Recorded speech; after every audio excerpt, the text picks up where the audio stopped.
Well, tonight some very difficult news coming today from former IndyCar driver John Andretti. His fight against cancer has taken a new and difficult turn. Our Anne-Marie Tiernan is here now with the announcement and the response. Ann?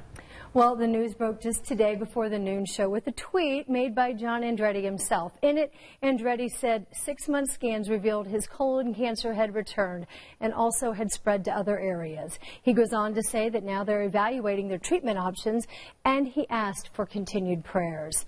You might recall it was just a year ago. It was last May that Dave Calabro spent some time with John Andretti at his home in North Carolina. At the time, Andretti was going through treatment after his first diagnosis.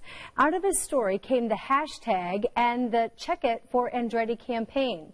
This campaign was all about encouraging people to get checked for colon cancer because early detection improves outcomes. In November, Andretti finished his chemotherapy. His prognosis was promising. Now, 6 months later today, is the news that the cancer is back. Fellow racers are responding to that. Elio Castroneves tweeting, "Keep fighting, John Andretti."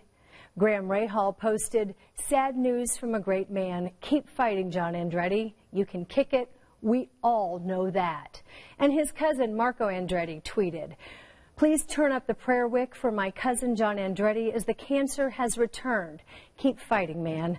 Again, John Andretti says they're evaluating treatment options, and from all of us here at Channel 13, we'll second that hope for healing and encourage you, John, to keep fighting. And of course, the message is to get a baseline colonoscopy at the age of 50. John.